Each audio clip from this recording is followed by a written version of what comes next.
Ladies and gentlemen, welcome to yet again, as always, another episode of Sports Nonsense and Whiskey. Tuesday, June 14th, back in the studio with the fellas. How you boys doing, Pinky?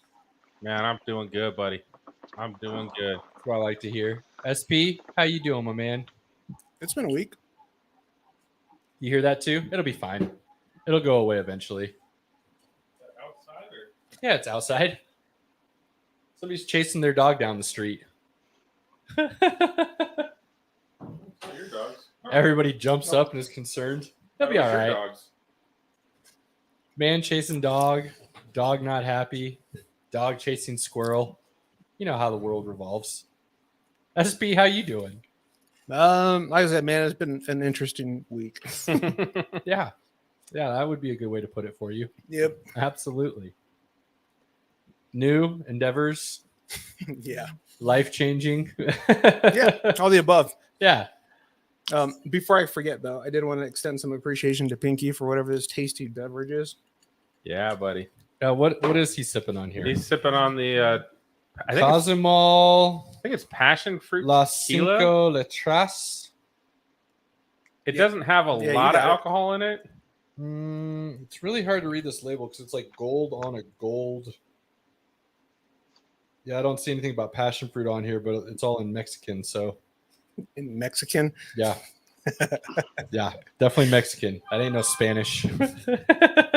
But it is quite tasty. It Yeah, doesn't it's have really good. a bite to it. Like Cozumol's about as Mexican as you get. I dig it. Yeah, SP's got a little tequila in him. Pinky's drinking a little pineapple rum, and I'm as long as sticking you with a put little pineapple in it, man, I'm in. little whiskey. I little love whiskey. pineapple. We got a guest joining us today, a repeat offender, his second time around. Cody, how you doing, my man? Oh, living the dream. At least trying to. Yeah, buddy. Yeah, And buddy. I'm prepping for a move as well. No, it's you got some good things coming in your future, so that's happy for you, man. That'll be good stuff for you. and the Moving fam. is like one of those things you're like, man, this is going to be a great thing, No, it ain't. but a lot of hard work. Yeah. First off, I don't think anybody ever says that, Pinky. Some people like to move to a new house or a new town or No, they like to be in that new house or that new town. They don't like moving. he makes a valid point. Yeah. potato. I'm almost in my house for a year, and I think this weekend is the first time we've actually decided we're going to attempt to go through the boxes in the garage. Hopefully it's not hot as balls.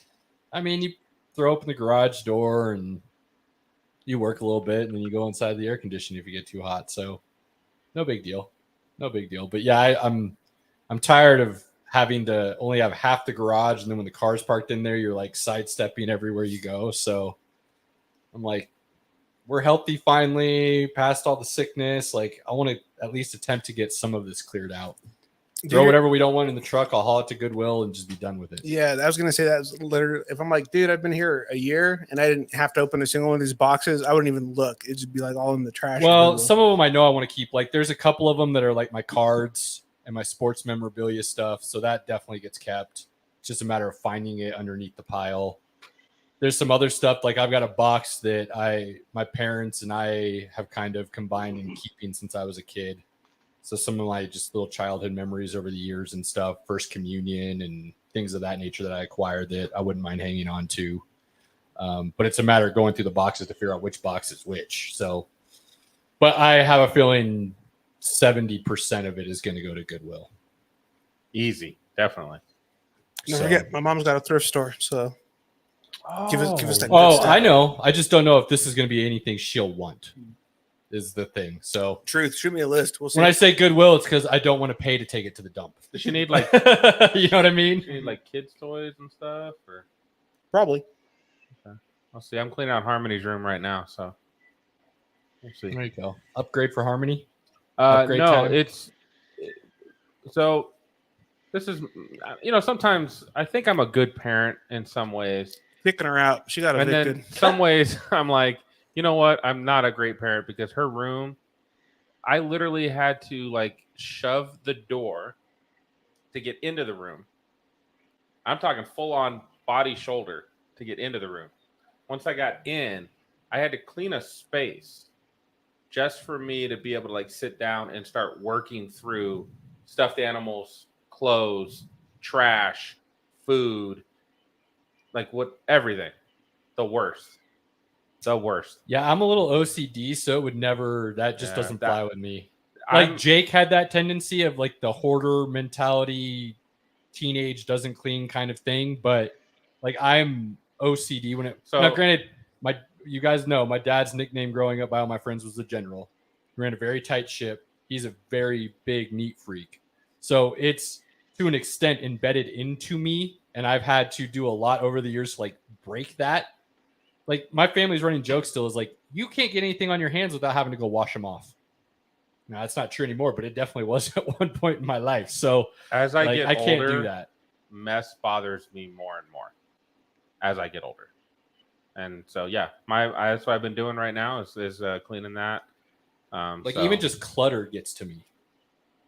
Like That's I have a hard. That's why like the garage was like out of sight, out of mind, so it wasn't that big a deal. But it was like always in my mind, like, dude, this is just I can't. So like, yeah, my house is pretty minimalist. My wife, like, she always tells me like, you would decorate like you're a bachelor.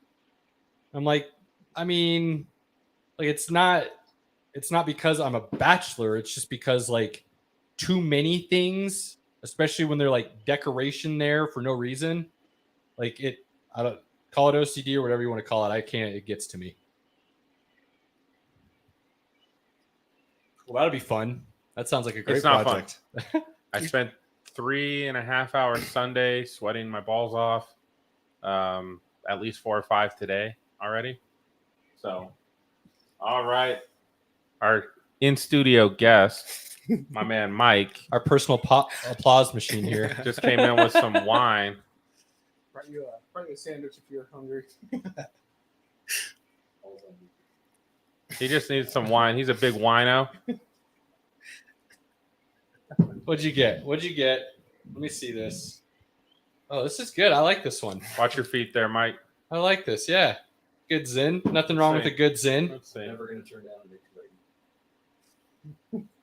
That's, this might be the bottle that like piques my interest when I'm running through the store. So now the question is, how's it taste? Because I picked many bottles based on the artwork on the front and then regretted my decision. Sift. All right. Okay. Thumbs up. Not bad. Thumbs up. Is it more on the fruity or dry side? Dry. Okay. Yeah, All right. definitely dry. All right. Nice. Not me. Yeah, I don't. I gotta do those fruity wines. I'm kind of a No. bitch. I don't. When I say fruity, I don't mean a sweet white. Mike understands what I'm asking. I understand. Yes, I understand. Are you getting more of the cherry, the plum, the grape, whatever else they used in it, or are you getting more of the Yeah, exactly. You're good. Don't worry about these guys. Like I said, shake your head all you want, Pinky. These I effing know guys. this guy. It's okay. You don't need to apologize for him. I know where she's coming. Cody, you a wine man? You like your wine? Dude, I drink a little bit of everything, just about. Just gotta make sure I'm like not showing up in anything. Good. Like my wife will pick up a bottle of wine and I'll just drink it. But I'm not picky. Smart man. Yeah, I don't think we have a couple bottles of wine, but the wife only likes wine every so often. She does the vodka and bubbly is her drink of choice. That's her thing. Yeah. My wife got a. Vodka with champagne. That's Post Malone style. I can't remember what it was for, Sounds gross. but she got a case not of good. wine. So we've got like 15 bottles just sitting in the kitchen waiting to be drank. What did you just say? Vodka and wine? No, vodka and champagne. No. Post Malone, though. I gotta go. Post Malone is a Bud Light man, so I'm not going to take his recommendation. He's done with the Bud Light now. Now he's bourbon only. He's done with the Bud Light. Oh, when did he switch that up? In the latest album. Oh, okay. So that album's really banging then. He's off the Bud Light and strictly bourbon. I love Post Malone. Tickets I love go on me some sale Post Friday. Malone. And I would be I do love some Post Malone. Have you ever had a New York sour, Mike? No. Wine, whiskey, and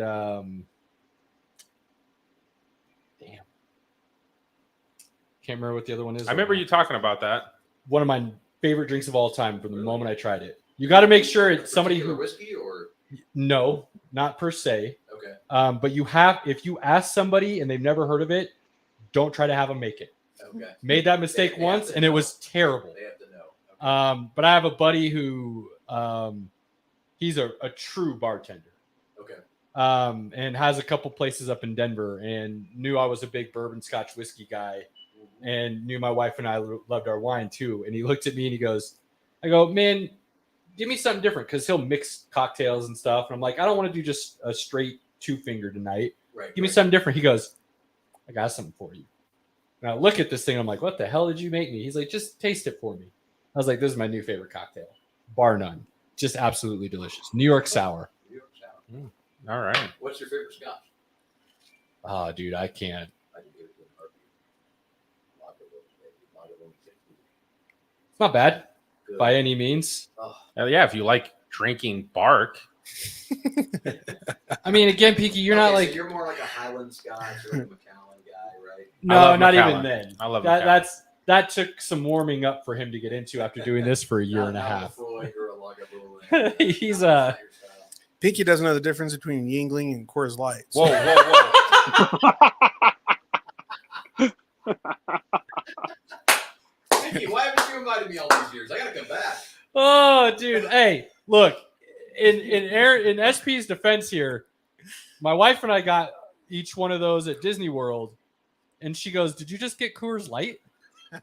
So, like, it's not like unheard of. Nobody else I know says that but you guys. I don't know. Well, you know. Everybody I know, most people like it. I'm not saying I dislike it. It's just, again, it's Although, not. did you get it on draft or did you get it in the bottle? I mean, there is a difference. It was in a cup. So Yeah. it depends on if they poured it out of a bottle behind the counter or if they poured it out of a tap. I don't know. I have had it on draft. I didn't think it was as good on draft as it is in the bottle. Well, that should be your first indication that it's probably not something you should be drinking on a regular basis. Well, it's like I love Dos Equis. It's my favorite of the Mexican beers. Well, domestic Mexican beers. But if it's on draft, it's not as good as it is in the bottle. I don't know why, but that's just Everything's always better draft. I like them in the bottle. Really? I can't think of one thing. In the bottle. Yeah. I can't think of one thing I'd prefer in a bottle over the draft. Really? I'll do a Guinness from a can way before I do a draft. Yeah, I'm not a big draft fan. I'm a draft guy myself. Attaboy, Cody. Now I'm a Odell. Who invited Cody? Thank God there's another smart human being here with us tonight. Yingling is good for some people, but obviously not this crowd. Look, IPA. Again, I'm not saying it's bad. It's just it's a slightly more sophisticated version of Coors Light. Coors Light tastes like this. Yeah. Well, so sophisticate that slightly, and you have some Yingling. Let me be fair, I've never tasted this, just to clear the record. But You haven't Tastes lived like yet, Mike. Mike. You haven't lived. it tastes like this would taste like, okay? Yeah, it tastes like- Well, this last weekend, I did get to go see Slipknot. Yeah, transition that real quick. Right. Quick get off talking bad about me. Yeah, that goddamn hole. What a show, man! Every time I see them, they get better and better.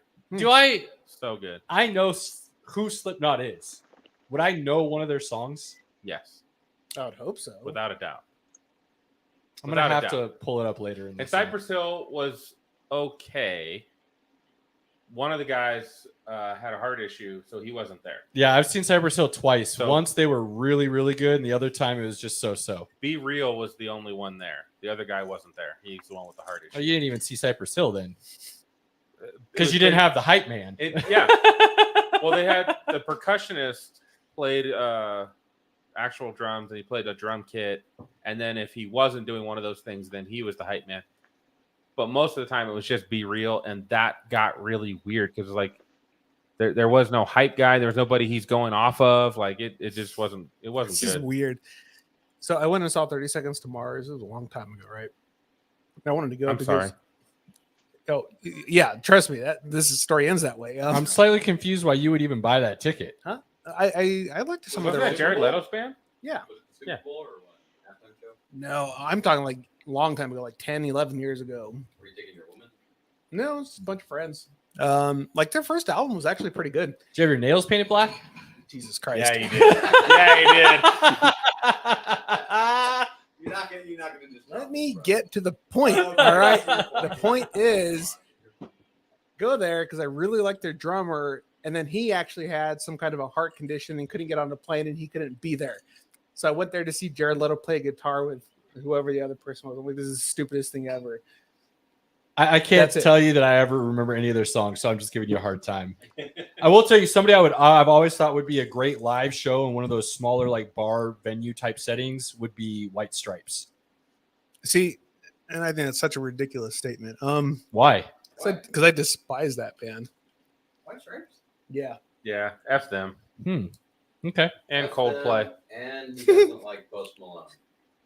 F You don't like Post Malone?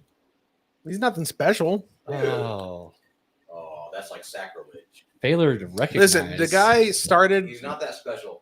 Where's he in the chart? He I'm just not number one, right? He's above number he one, went right? he went with good intentions. Like he used to play rock and metal, and then he had to sell out to be successful. It's just sad. See, I actually think I enjoy him because I don't think he's ever sold out. I think he plays whatever genre he's feeling at the time. He's done some rap, hip hop kind of stuff. He's done some metal. He's done some His latest smoother. album is so mellow. Yeah, So fucking- that's part of the reason I've always loved him. Is there's been a couple times where I'm like, oh shit, that's Post Malone. Oh shit. It's And not if you listen to him in not my interviews, style. Most humble dude in the world. Oh, you know, I also really like the dude as a He's person. also a so I think that Cowboys helps, fan, Yeah. so- Super humble. as a person, the guy seems pretty dope. Like that's the guy I would hang out with. Did you ever Yeah, see yeah, that yeah, set for he sure. did for like 3.5 hours during COVID? Where Nirvana song. yeah, he did nothing but he did every single Nirvana song, and he had like 4 or 5 buddies that they had streaming in together with him, and like he was playing guitar, somebody else was playing drums, and they were all bouncing back and forth off each other. Nope. Really cool. That It was that really cool. I watched it. It was cool. Gotta say. Really cool. Just let me give another serving of that. Yeah, buddy. You're good. You can have as much as you want, my man. Yeah. I meant like hand me the bottle. Oh. Yeah. Sorry. We're both still looking at your glass going, it's not empty. So you could have just said, I want to be topped off. I forgot. Pinky's his bitch. I forgot. Jesus Christ. SP had a good nap. I think he's today. still making up for the. He He's had still a making good me nap make up for today. the Cowboys trip. Huh? That's like 4 feet. Yeah, this is round 2. You might have found my new favorite drink. All right then. Well, I'm gonna have to try to see how we get that one up here. yeah. It's good. But Slipknot was amazing. Corey Taylor did such a good job. Oh, yeah. I was on the floor, got video pictures. Sam and Dan was there, and our friend Melissa. We used to all work together. We need Dan to come back on because we need to talk some baseball. He was gonna come today, but he had the kids, sports stuff, and then they're going out of town this weekend. So fair. he's just a little too busy. But he promised he's coming. I mean, today wouldn't have been a great day anyways because we got plenty of basketball and some hockey to discuss. Hence, He would have been Cody's joining bored. us this He would have evening, been but, That's right. Um, We should probably move into it too. Yeah. Easy. You know, Easy. I'm just I haven't saying, seen always Jurassic rushing. World yet, so can't really discuss that yet. Haven't seen what? Jurassic I haven't. Jurassic I was gonna go see it, Dominion, I'm or gonna go see it on Friday, I just found out I'm not going to get to see. I will not be seeing Top Gun when my parents come up. Yeah, we know. No. My mom said it's fine. She'll watch him. Who cares what my dad says? But they're coming up Tuesday evening and leaving Thursday morning.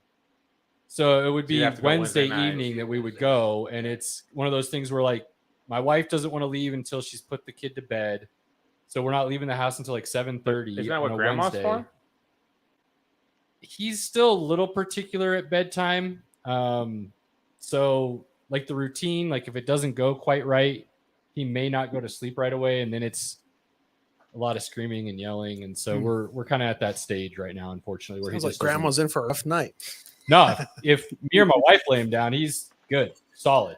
We've tried other people a couple times. Of course, that was a few months back, so it could be different, but we'll see. We're debating if we want to go out and be a little late on a Wednesday night. Well, you're a good husband, because if it were me, I'd be like, well, bye, honey. I'm going to Top Gun. Yeah, I didn't even invite my wife to Top Gun. Yeah.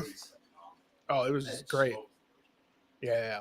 The first one was good. I love the first one. Top Gun was legitimately like one of my favorite theater experiences of all time. Yes. Period. I know To hear that from Yeah. this guy, It's like- I know. It's like back to the 80s. You've made it very clear, so we'll see Yeah. what happens. you're a nice guy though, because like I said, I didn't take my wife. To I mean, Top the Gun. silver lining took this is guy there's for the probably going to third be silver lining is there's probably going to be a hockey game on for the Stanley Cup, so I won't be completely out. I gotta That's true. I gotta get Sam to Top Gun. He hasn't seen it yet, so Great. yeah, I gotta make that happen. Wewe'll see what happens. IMAX for a sure. debate. Yeah. It was good. It was good in the Dolby. It was pretty good. I saw it in the Dolby. I saw it with the IMAX at Cinemark, and I saw it with the Icon at Interplex. All three phenomenal. Now you got to see it at the Roadhouse. So good. No, Right. fuck that place. Where's that? Oh, I love the Roadhouse. Jeez, where'd that hate come from, Yeah, man? dude. I went there once and the food was trash. So what's the point of the experience? All the food I got was great. That's the whole. That's why you go to Roadhouse because Yeah, you can that's why you eat go to while you're Roadhouse. watching the movie. They bring the food to you. Drink there too, right? Yeah, but full straight cocktails. So I can drink and smoke at home. Like I can bring a flask in with me. I've done all of those things. Like if you can eat or drink, which one are you gonna choose? it's not like the screen is that impressive or the sound system No, is that. well, no, it's not on those. So levels, like if but the experience is solely be kind of served I like food while their you're food. watching a movie, their buffalo chicken's pretty good. give me my Pizza Hut little mini personal pizza down at Cinemark and I'm golden. This effing guy. All right. Pizza Hut. I mean, nothing wrong with Pizza Slut. Pizza Slut's fine. It's the best of all the deliverables. Oh, God. Your big name I deliverables. That's your first. So I like, Domino's is cardboard. Papa John's is I hit like and Papa miss. John's. Who does deliver? Papa John's I is gotta go. it's getting better now that Shaq's starting to take a big role in it, and they got rid of Papa John. You just want Um, to take that with you? Little Caesars, I don't mind. Take that with me? Yeah, right over there. What, you wanted you to get- Oh, I mean, Am you- I if you getting too want- close? Am I getting too close to you, sweetheart? Ooh. Wanna smooch? No, they're just the Okay. The- full view of your ass every time you walk I over. thought you- Not on camera until Yeah. you Camera till you get on camera. specifically speaking.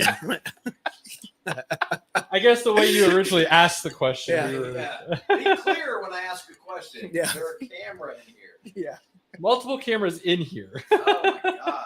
just not one directly on you. I think the question Is that was, the only camera am I on after we're camera? Was that? It's true, ladies. He has been working out. That is the only one you have to worry about. Yeah. As of right now. So when you walk to get your wine, you're on camera. Fuck it. My wine is over here. But you've been working out, so you look Ladies good and from gentlemen, behind. Mike, ladies and gentlemen. Mike and Mike's Give him a ass. big round of applause, Don't please. camera all your viewers. Cheers, everybody. Cody Williams, I got you, man. Toast. That's the problem with live, man. Not much editing we're gonna do with this one. So. We Slap run that- we run a tight ship around here as everybody's come to notice. Slap that E sticker on and let's move on. Yeah, for sure. All right. Okay. Let's Should we bring move Cody in? in. Let's Cody? bring Cody in. He's Cody, been are you waiting. ready to talk some Stanley Cup with us, my man? Let's do it. I just want to be very clear. I know you're our hockey insider, and I'm not quite up on my hockey knowledge the way I used to be, but I did call Avs Tampa in the finals. I'm just saying. Yep. I had Avs Carolina, and New York decided they wanted to go on a run, and they were my sleeper team, but I didn't have much faith in them as I should have. Until they got tired. Yeah, they look So like they they got- ran out of gas against Tampa. They ran out of gas against Tampa, and Tampa has that experience. They're they're going for a three-peat. Yeah. I mean, they got plenty to play for. There's no doubt. Now, here's my first question for you, dude. They haven't played each other, so there's none of this familiarity. It's not we're gonna play to their style to beat them, or They they're gonna played play to this our season. style to beat They them. played them twice this Regular season. right? Twice. Home Yeah, and away. you play home and away, Home and and away. That's and not, Avs have that's not really playing. Avs took both of regular them. season. Yeah, I mean, that's not really playing each other. Regular season, flight one way, flight back. That's not like you're familiar with each other. So, and maybe I'm wrong here, but I don't feel like one's going to play to the other style to win, or the other one's going to play to their style to win. I feel like it's two pretty different styles at this point. Yep. A very more puck-centric kind of defensive style in Tampa and a very high Yes, sir. octane in the Avs. Speed. Yes, And sir. in my personal opinion, Tampa hasn't played anything close to what the Avs are about to bring to them. And I don't think Tampa can score enough to beat the Avs. Am I wrong in thinking that right now? Me and you are thinking on the same wavelength. But here's one question. I got one question. Can the Avs handle their nerves? Because this is their first time getting in a while. They're a young team. They're a young, fast team. And they are facing the best playoff goalie that anyone's seen in a very long time in Vasilevsky. Wah, probably, right? I mean, in all honesty. Yeah, Vasilevsky's the best in the playoffs right now. And you don't want to – and where the Rangers went wrong is they went up 2-0, and they said Vasilevsky ain't shit, and he turned it on real fast. I'll agree with that. Now, here's where answer your question, disagree, and throw a question back at you, all kind of in the same motion here. Avs have been battle tested the last couple of years, getting knocked out in the second round. Felt that pain. You and I have talked off air many times, and you talked with us when you were on last time before the playoffs started, how the Avs brought in some key pieces at the trade deadline for this very situation with that experience to go deep. And Avs have been down multiple times in these playoffs, and there's been no walls or back against the walls. There's been no fear in their eyes. There's been nothing but supreme confidence that we can hang 4 goals in 3 minutes without blinking an eye, and the other team's going to be scared again. So how does that fit into this series with Tampa? The Avs have won a lot of different ways. Yeah, the Avs have won a lot of different ways. They brought in Josh Manson at the trade deadline, and what did he do against the Blues? Decided he wanted to be goalie and make a clutch save when Kemper was out of the net. That's probably the save of the playoffs. That's an all-time playoff save, no doubt. Yes, it was, and that was the only team that could have beat you, because I believe they took you guys to 6. Yeah, they did. They were up. Yeah, that was your only. Yeah, that was your only challenge. And they brought in Arturi Lehkonen at the trade deadline, and he gave you guys depth scoring. Like I said at the beginning of playoffs, you need a few different things to happen. You need solid goaltending, depth scoring, and solid defensemen and good power plays. And Avs have checked all those boxes, because when Kemper went down, your backup stepped up and got a couple shutouts. Got to step in here because I always love proving Caleb wrong. Avs were up 3-0 and lost a game to the Blues. They lost, and then they lost. Well, I'm sorry, they were up 2-0. Then they lost the game to the Blues. Then they beat the Blues 6-3. Okay, fine. Then they lost to the Blues 5-4, making it 3-2. All right, I was wrong. Fine. I knew they were. Yeah, you took them to 6 games. I just knew they took them to 6, and that there was then they have not been down. Either way, the Blues made it a bit of a have it than anybody else. Now, do you start Kemper again? Because I mean, second half of the season, he was a number 1 goalie, or do you stick with Otterhand and Frankie? Okay, here's what you got to do to answer your question. You start Kemper; he has the experience. You always start your number 1 because you're facing an experienced Lightning club, and it's going to be very interesting how the Lightning puts out their lines. You got to shut down their top line and Stamkos, Palat, and what's his name? I'm drawing a blank here. I know who you're talking about, and I had it written. I was gonna write it down, but I didn't. I keep wanting to say the goalie's name instead of that guy's name now. No, yeah, but you got to shut down their top line. Their top line's their scoring line, and you shut them down, and you're coasting pretty much, because Avs are averaging 4.6 goals per game. So all you got to do is, as a goalie, don't let in more than 4.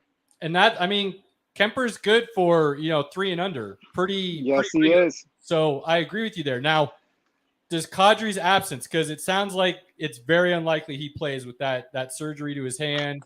They said there's a chance. There's a chance he comes back. I think it's more likely than not we don't see him unless it's game 4, 5, 6, somewhere in that range. Without him, should there be any fear on Avs fans that that's a major piece in this playoff run that won't be there now? No, like I said, you guys have forward depth. And JT Comfort has stepped up into that second line center role, and he's stepped up huge. Nico's put that center role in the first and second line all season when they had injuries. So Rantanen, you and I have talked about Rantanen off air many a time. They got smart and moved him down to the third line to give you guys more depth. Yep, absolutely. And they moved Comfort up to give you guys kind of that defensive second line. And he's really, ever since Kadri went out, he's really filled that role nicely. So here's the next question. This all leads to Wayne Gretzky's comment about a certain defenseman the Avs have and how we haven't seen anybody do it on the offensive defensive side of the ice since Bobby Orr. Obviously it's the great one saying it, but is he just speaking hyperbole there because he just watched a great series against his Oilers, or is he speaking fact? Well, he absolutely said he was the best player on the ice every night in that series. That was also one of the quotes he said. And I truly believe he was speaking fact, because I truly believe Cale Makar is the best player in this series going into it.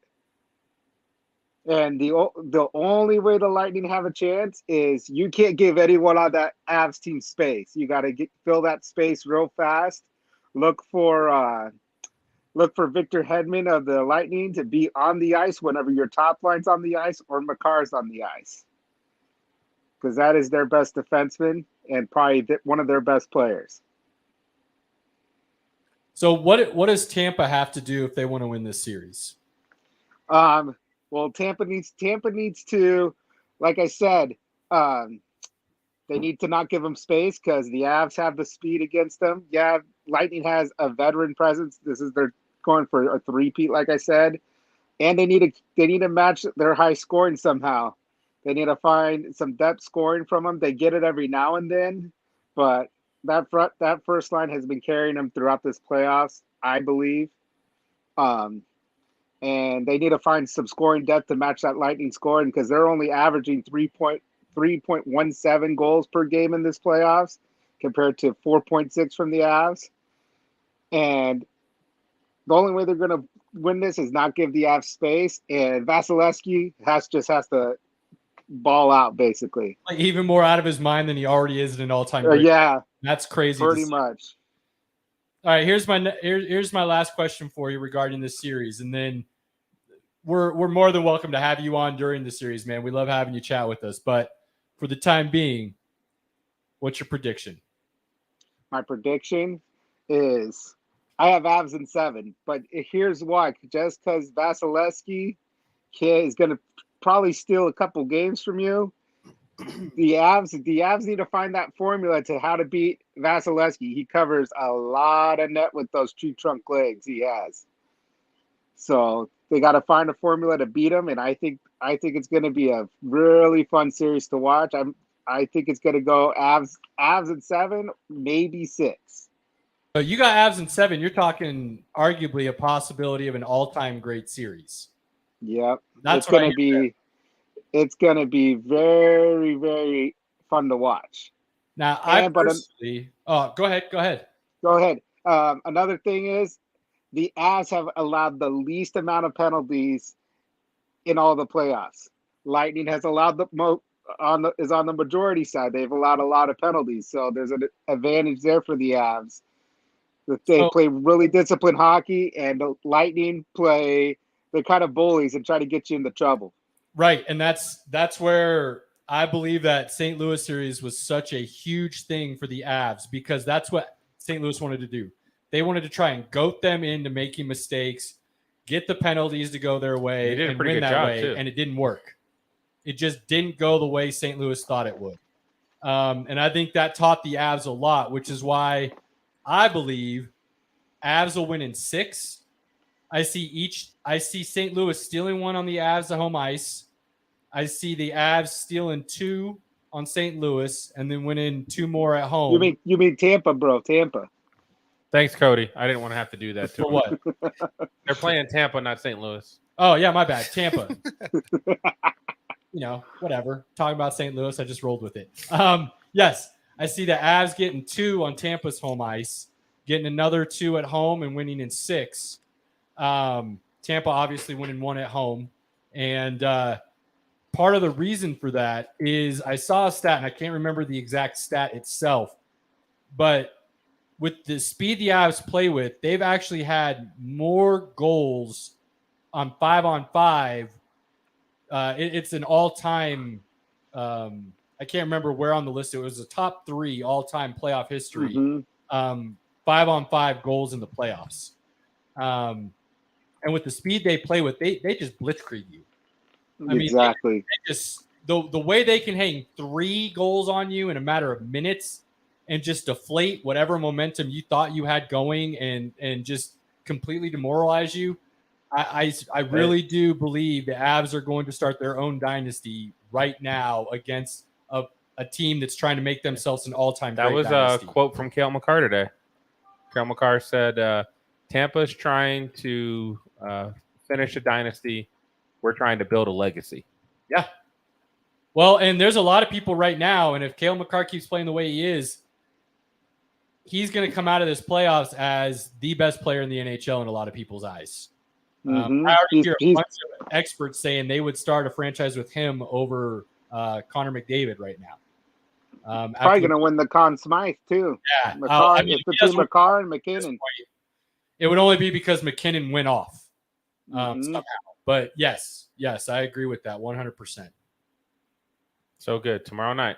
It's Tomorrow on ABC. night, I'm excited. I actually get to watch. ABC, which is crazy because ABC/ESPN has the NBA Finals and the NHL Finals. So I'm just, me in sports. I'm in heaven right now watching. My wife was like, "Why are you watching hockey?" Because it's actually on a channel we can watch. Yeah, and it's there's playoff hockey, which is even better. There is nothing better than playoff hockey. Yeah, man. So, well, Cody's got it in 7, possibly 6, but he's leaning towards the 7. To me, if that goes down and the Avs win in 7, that's gonna harken back to the old Avs Detroit series kind of thing, where it's gonna go on an all-time great list. I did see Avs are 3-0 against Faust Selesky or whatever his name is. 3-0. 3-0 against him. Interesting. Yeah, I mean, look, I've always said, and I know there's plenty who disagree with me, but I've always said a great offense will always beat a great defense. Period. And the reason I say that is because the defense never knows what you're doing. So you always should have an advantage in that regard. You can play the best defense you want, and teams can still score goals on you. Even when you're playing, even when your goalie's playing out of his mind, those pucks are flying, and they can get by you. They can hit your pad. I remember seeing one, I think in the Avs Blue series, where the puck hit at the right spot, and it just died and went in. But the guy look at Lekkonen's goal to get them into the Stanley Cup. He just throws his stick in the air to knock the puck down. Hits the goalie, bounces right back to him. Empty net to just kind of push it in. So that's what's so crazy about hockey is it doesn't have to be pretty to hang 6. Go Avs, go. Well, Cody, always a pleasure. If you got time, you want to stick around and hang out, you're more than welcome to. If you got to get going, we totally understand. I'll stick around. I might have to pop out for a quick second, though. Yeah, no worries, brother. You do whatever you got to do. You're part of the family. You do whatever you got to do. We got some NBA to discuss now. Yeah, I'll stick around. Yeah, you stick around, my man. We got the little series here going on. Now, the scores don't always justify how close the games have been and how back and forth they have been towards the end when you're seeing 10, 12-point wins for each team when the scoreboard hits at the end of the game. I don't mind 10 or 12. But each game has been good. When it's over 20, that's when I have We haven't had that in this finals. Steph Curry went off over the weekend. Well, actually, it was Friday night. Yeah, had 43. 43. Yeah. Set himself up to put himself in the upper echelon of greats all time. Had an off night, went 0 for 9 from 3 last night. If you were to go out there and talk to anybody and said, hey, man, the Warriors just beat the Celtics in game 5. How many three-pointers did Steph Curry hit? I guarantee everybody's saying at least 3. Well, no, the other way that question is usually asked is Steph Curry goes 0 for 9 from 3-point. Who won the game? Yeah. Everybody's going to say Celtics. Andrew Wiggins stepped up huge. Draymond finally showed up, came to play. Poole hit a Clay hit 5. I think he was 5 for 9 from Poole 3. hit a buzzer beater to Poole finish hit the third. That was a momentum game changer right there when he hit that at the end of the third. That put him up by 2 instead of down by 1 going into the fourth. I said at the beginning of this series, and I told you guys I had the Golden State Warriors in 6. And there were many reasons for that. But every time I go down the lineups and I go down these rosters, I am still confused on how people say the Celtics roster is better and deeper. The best player in this series is Steph Curry. So Steph Curry, Jason Tatum, Steph Curry wins. Could be the best player in almost any series. Right, absolutely. So Steph Curry cancels out Jason Tatum. Got a Steph Curry hater over here. What? You just drink your wine and keep your mouth shut then, sir. Jaylen Brown, Klay Thompson is not the comparison I would make anymore. It would be Jaylen Brown, Andrew Wiggins at this point in time. I'd say that's a push. Marcus Smart, Klay Thompson, Marcus Smart, Jordan Poole, Marcus Clark, Marcus Smart. Jesus Christ. I know. I Are you can't. having a stroke? Can't say Marcus Smart for some reason. Marcus Smart or Draymond Green. I think you can take any of those 3 against Marcus Smart, and it's another push. But now you sit here and you start going down the rest of that lineup. Let's say Draymond and Al Horford. I think Draymond's the better player because he provides more for you. Al Horford's nice by all means. If you want to call it a push, I'm good with that too. So you go down so far, you've got a push except for Steph and Jason Tatum, and Steph is by far the better Steve Kerr's player. a better coach, though. Steve Kerr's definitely a better coach, but Udoka is not a bad coach. It's just his first year doing it, and he's already gotten the Celtics to this point. So he's a great coach. He's just not Steve Kerr. Steve Kerr had the balls to bench Draymond Green in a crucial moment of Game 4, and it worked out for him. They came back from, I think it was 5 or 6 down, took the lead, and never relinquished it again. Andrew Wiggins has been the real story after Game 5. Dude played the best game he's ever played in his life. I am still amazed at the amount of people who say Andrew Wiggins is a bust. He's a bust because he played for Minnesota on a trash team with trash coaches and nobody around him to help him learn. He went 1, didn't he? Yeah, he went number 1. I mean, that's if you go number 1, there are expectations. There should be. I don't think he's lived up to those expectations. I wouldn't call him a bust. I'd say he did on Monday night. Right. But you got to remember, if you have nobody to help develop you and teach you the game, what do you expect somebody to do? But again, a lot of these guys that go number 1, there's guys drafted behind them that are leaps and bounds better. Because it's so hard to project, how a guy's going to grow. Markelle Fultz went first to Philly, and that was a huge mistake. Kind of. What you need, my man? So I can't let you walk by without Sure, you can walk by. Yeah, just go. You've already walked by. You're good. I believe that there is a big discrepancy in the fact that people continue to believe that Boston was going to win because of their defense and they had some scoring. I think people are forgetting the reason Golden State went on the runs they did is they were one of the best defensive teams in the league, and then they can go and shoot the lights out on the other side of the ball. And they're proving that this series. They are shutting down Jason Tatum and Jaylen Brown compared to what they were doing in series past. And if now, granted, they're still young guys. Tatum's 24, I believe Brown's 25. This is their first finals experience. Everybody always talked about the moment. I hope they win. I hope the Celtics win Game 6 A game 7 would be pretty epic. No, nothing. In my personal opinion, as a visiting team, if I can go ahead and win the championship on Boston's home court, in the Boston Garden, on that parquet floor, in front of those fans, I'm taking that for days. I don't think they're going to lay down. I'd like the Celtics to win and force a game 7. But I'd prefer the Celtics to win this series myself. Well, then that's why you want the Celtics to win game 6. Probably. So have a chance. I saw JJ Redick this morning on First Take, and the question posed to the panel was, do you believe the Celtics can win another game in this series? And JJ Redick laughed and got this wry smile on his face and said, do I believe they can win another game? No, but I'm still sticking with my pick that they win the series. Anything so can I think happen. that tells you all you need to know when experts don't want to actually verbally say they were wrong, but they're not going to say the Celtics can win another game. Experts don't change. They got to ride what they said. They got to go. Here's the other thing.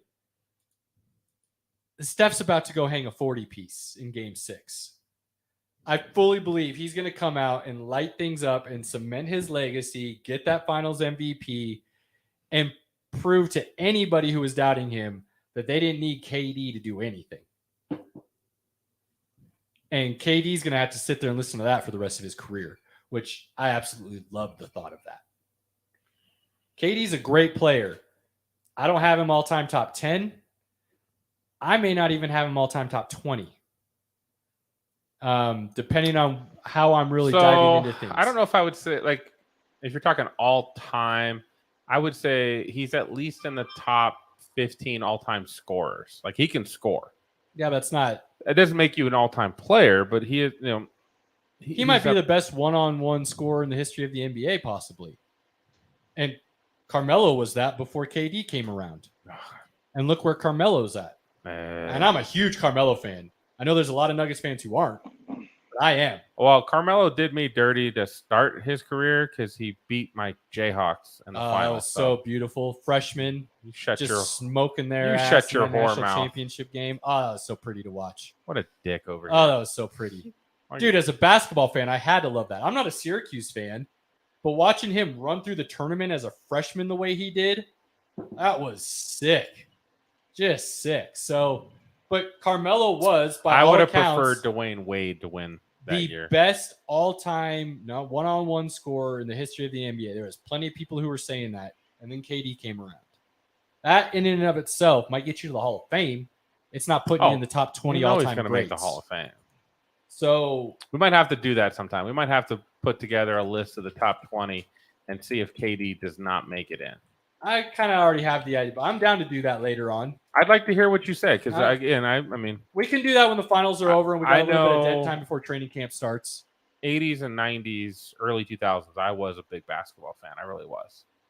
I think as the game has changed to more of this fast break style and, no defense for the most part. There are some teams that will play some defense, but for the most part, it's gotten a lot easier to score the basketball, which I get it. It's the same thing they do in football. Part of that is because it's all spread out now and it's pick and roll. And well, it's the same thing they do in football. They've made the rules, bend the rules a little bit to make more, to score more points. So, I like it in football. I don't know if I like it in basketball as much, but it is what it is. So I'd like to see that list sometime. We can do that. We'll have about a month or so after this ends before training camps kick up, where we'll have a little bit of time to go over some outside the box topics. I've got a great question here for Cody when we're done with basketball. Okay. So we've got game 6 Thursday in Boston. Because when they switch arenas, I want the Celtics to win. Day. I want the Celtics to win. I think it's going to be tough to win in Boston twice in the same series. I just really like Golden State. I liked him at the beginning of the playoffs.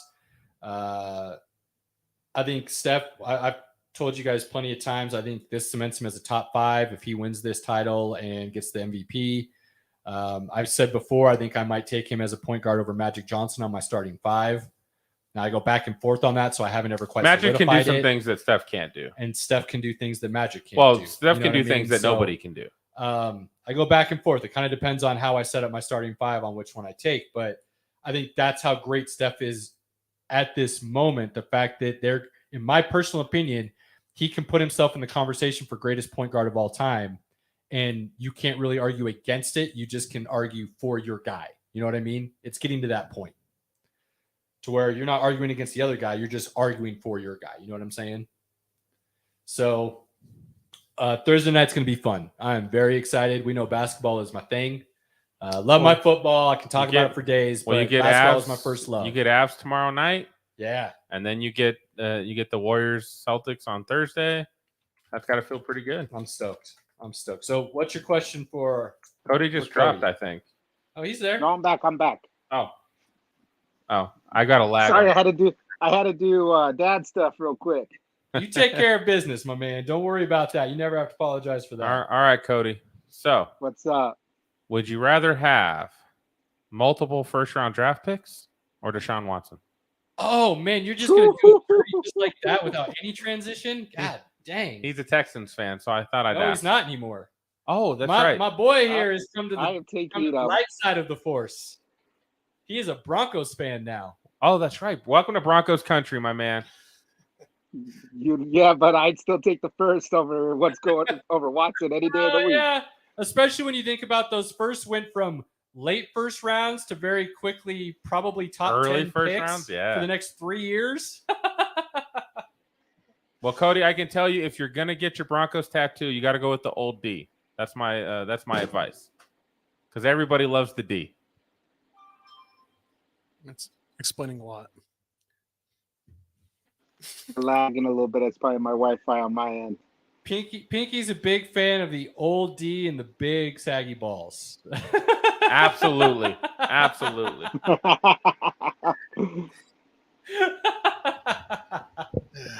Gosh, I'm not even going to get started. Yeah, you shouldn't. You don't want So, any of this smoke, kid. On the Deshaun Watson story, he is You're now. gonna jump right into football? Yeah. Oh, I had a little. Okay. Oh, did you have something else? Well, I was just gonna say, U.S. World Cup qualifiers and friendlies have been going pretty solid. I was just gonna touch on a little bit of soccer, but that's it. We got time still to get into that. But I'm excited about where we're looking, where the USMT is going right now. Have they qualified? Oh yeah, they already qualified. They're doing some friendlies. Then we're good. right now. They're mixing a little bit of lineups here and there because of schedules within other leagues that the guys playing and some guys getting called up, and there's some positive momentum going on right now that I'm pretty stoked about. So, but that's enough. That's enough. We're good. Go right ahead. I'm sorry. Go to the American football, Pinky. American. Now you sound like a jerk. You know that country you're in? Right. America. Let's talk about that. Hey, I'm just saying we like to appropriate a lot of things. We from like other people. football, not football. Here, although football can still be fun to watch when you're hanging out in a bar with your friends and you're drunk. You will be watching some football with me on the oral, and Cup I will be drunk. starts. We'll Yes, be good. We will. So, Deshaun Watson, poor guy, had to get in front of. Why poor Really? guy? Really? Why would you say Deshaun Yeah. Watson and poor guy in Well, the same sentence? they- Connected to each other. Since he's not suspended, since he's not on the exempt list, had to go in front of the media today at Brown's mandatory minicamp or whatever. And every question and again, I can't fault the media for this. If you're going to put the guy out in front of us and we haven't got to talk to him in almost 3 months, we're going to ask him really weird questions for him to answer, right? So they kind of asked him again about his cases, and They're not even weird questions. They- They're like straight up, like, give us an answer. well, one of the questions was, do you feel bad for your comments in your previous press conference? I mean, that's not a weird question. That's Well, literally trying to get It's him just to tough. And again, he didn't say he was sorry. He was just like, I feel bad that people were offended by me saying that I have not abused anyone. Like it was weird. And then they asked him something that he went all word salad on. Like he could not get the words out of his mouth. Rich Eisen was having a good old time going over it. And that's before case 25 and 26 were filed today. Dropped today, yeah. So going backwards a little bit here, Cody, explain to the people why, because I think this is important. And I think it's it wasn't just you jumping ship as a longtime fan. I want to give you a moment to explain why you're no longer a Texans fan and you are now a Broncos fan. Well, when you enable someone to be kind of what Watson is kind of becoming, I can't support that. When you supply the hotel rooms and NDAs for stuff like that and assume nothing happens, you know something's going to happen if you're supplying an NDA. And I can't support a team that is going to enable someone to do those kind of things. I start most of my conversations off with an NDA, so I didn't think it was that weird. Well, if you're a guy like that, if when you get a new house, like a new person to come clean your house, they sign an NDA. Like it's not that weird. But the hotel room and the NDA. I think it's weird that they hand him a hotel key and an NDA at the same time. Right. Mm-hmm. By the way, sounds like 26 people broke an NDA. I'm just saying. By all accounts, they never had anybody sign them. Oh, okay. Wow. He really is that dumb then, huh? Yeah. Yeah. And it was fine. two. Go ahead, Cody. Go ahead. The NDA was also to cover the Texans behind as well. Yeah. Saying whatever happens in this hotel is not our problem. But because it wasn't signed, they're also getting sued too. Oh God. I mean, let's think about this though. Rusty Harden, everybody thought when he hired Rusty Harden, that was a golden move. Rusty Harden is phenomenal sports attorney, Damn good attorney, defense attorney, everything else. By all accounts, like I told you guys a couple weeks ago, the story now is April of 2021, they had a deal on the table anywhere. The numbers vary, but there's talk that it was between 10 and 20,000 per accuser. And the accusers wanted Watson and his attorney to sign an NDA, and they said no. Correct. So if you want to talk about intelligence, I think this whole process, at the very least, is showing Deshaun Watson doesn't have a lot of common sense intelligence. And then in October, that price was now $100,000 with an NDA, an aggressive NDA to the women that 18 were ready to sign. 3 were not. And that's when the whole Miami Dolphins trade went down the tubes because they wanted all cases settled. Well, and here's the other thing. Deshaun Watson and his team said no because everybody wouldn't sign. They wanted it all or nothing, by all accounts. Which is what he could have done is at least gotten 18 of these cases out of the way.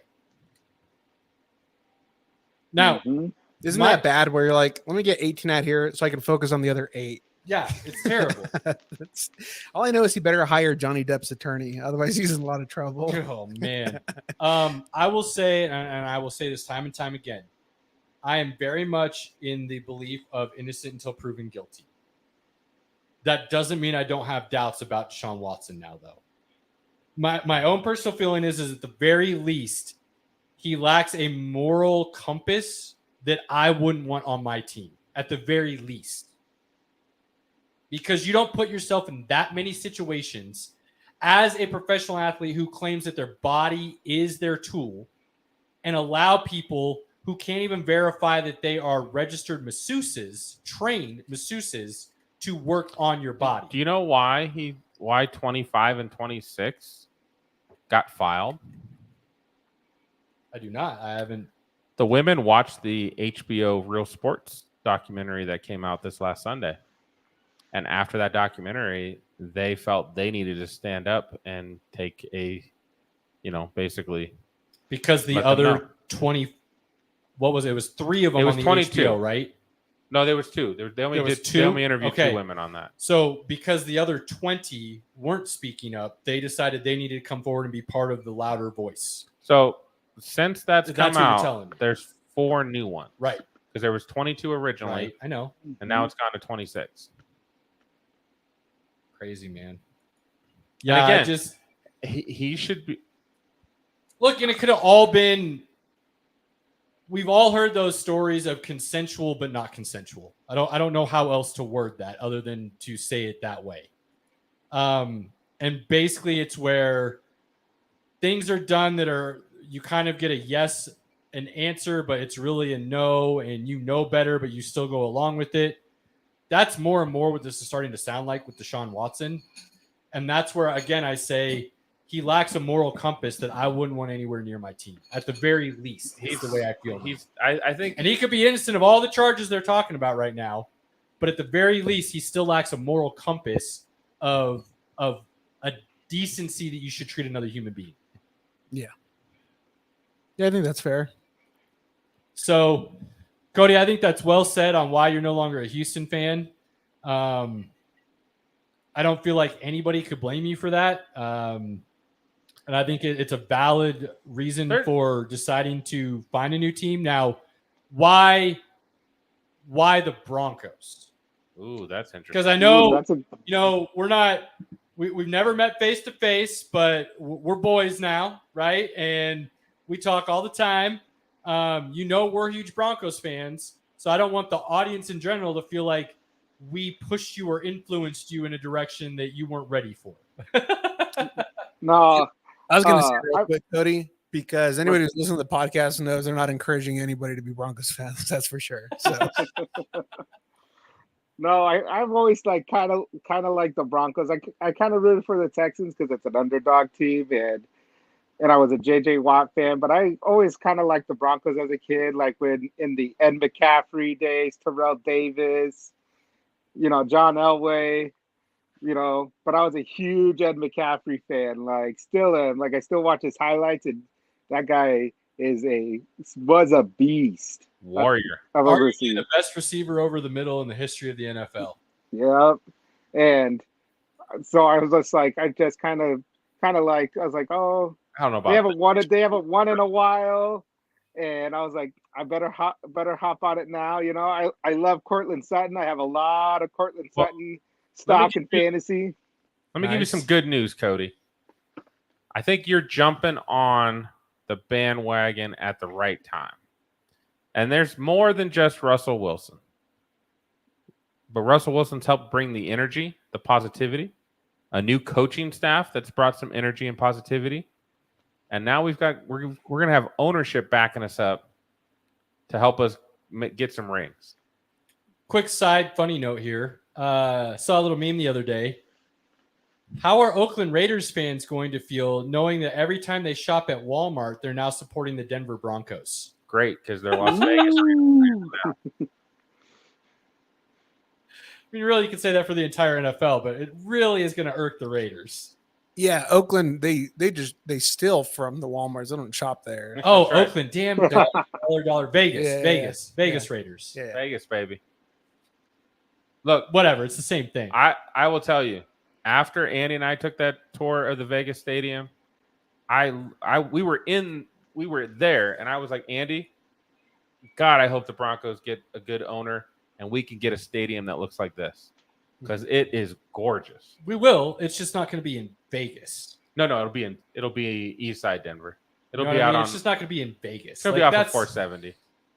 That's pretty cool to have a team in Vegas. It really is, dude. I can't wait to get out for a Broncos Raiders game. And Cody, that's where we'll probably finally have a chance to meet face to face. Now you're a Broncos fan. We can meet halfway in Vegas. When we're all millionaires, hang out and watch a game tickets. and enjoy it. Those tickets are expensive. They're $300 to $600 per ticket.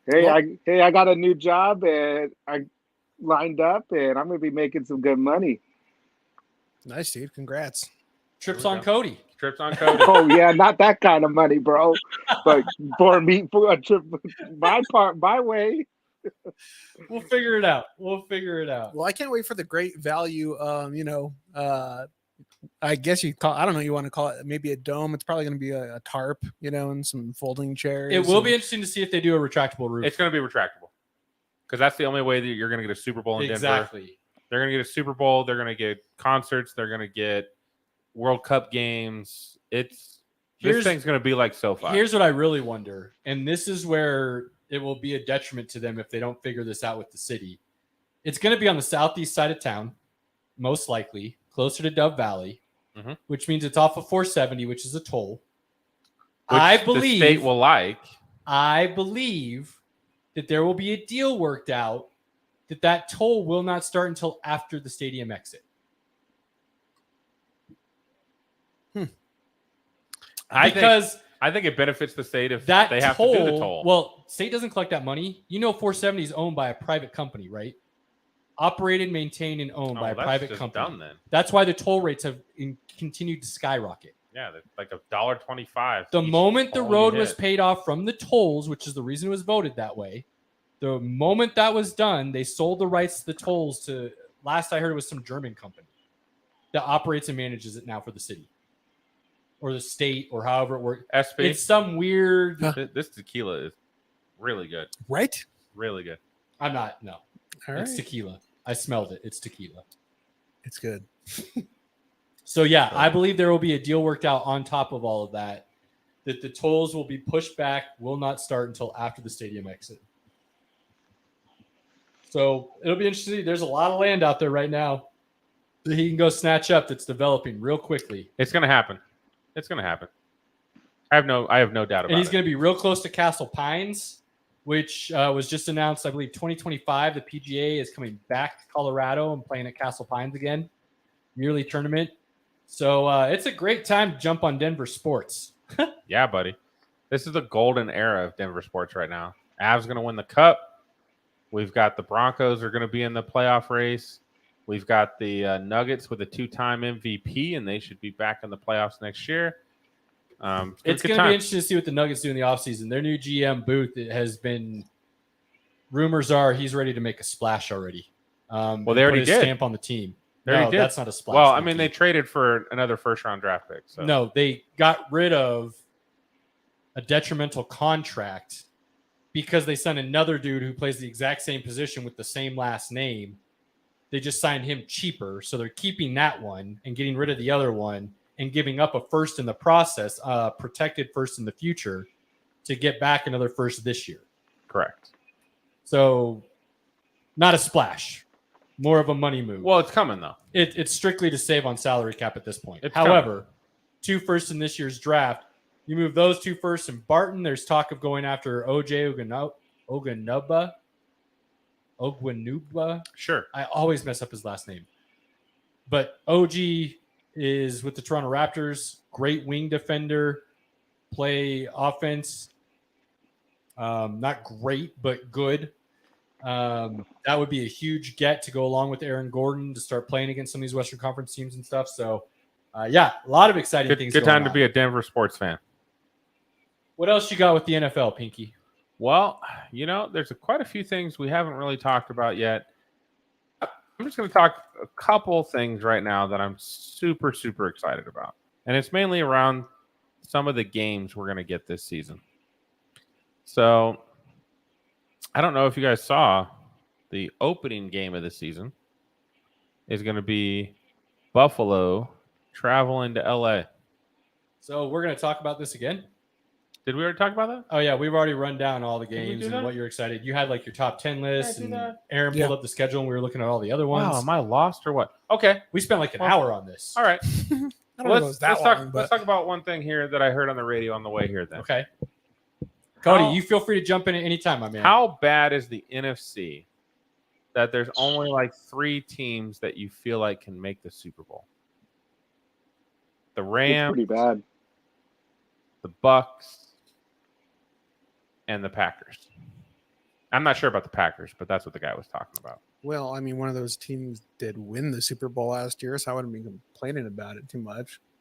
And the other team won the year before, so it sounds like. And the other team was everybody's favorite pick the last 2 years. 3. Okay. They won 13 games in three I'm just straight saying. games. So Yeah. I don't think that's sad. Right. top heavy, but if your top heavy teams So, are all capable of beating any team in the other division, Yeah. But That's tell what you want. me, what team's going to win in the AFC? So I'm with you there. I think that is very interesting because there is pretty much only 3 teams in the NFC that you really feel good about. But you can throw a dart at the board in the AFC, and you can make a legit That's argument the that there's exact probably phrase the guy used. you could probably pick 10 teams in the AFC easy without question and have a solid, legitimate argument for all 10. Here, I think what the biggest factor is going to be in the AFC is matchups. Just like how we saw that KC Buffalo game is going to determine. Matchups always matter. Yeah, but it's going to matter the most. It's probably mattered for quite some time in the AFC, for sure. Well, and and we've seen this over the decades. The NBA's had it East versus West. The West was really strong. The East used to be really strong. We've seen it in the NFL. AFC was strong and NFC was strong. The talent this offseason kind of flooded in the free agent and trade market to the AFC, which is why you've got the AFC West people talking could be the first time in history all 4 teams in a division make the playoffs. Could be only one of them make the playoffs. You've got the Bengals getting better by all accounts with their free agency and their draft. And they were, the Super Bowl runner-ups this year. So there's Ravens are healthy. If the Ravens are healthy, the Browns without Deshaun Watson and Baker Mayfield, I still like as a Super Bowl contender. I don't. Why not? What? I don't. Browns? Yeah, they got the run. They got a running game and everything. They could have the best running game in the NFL. They've got a solid defense. Baker played great the year before and won a playoff game against Pittsburgh in Pittsburgh. They're getting rid of Baker, bro. Baker's not going to play. Yeah, Baker ain't gonna play for the Browns. Conversation for a different day. That's not what I'm saying. You're holding on to that, but he's not playing a game for them. Why not? It benefits both.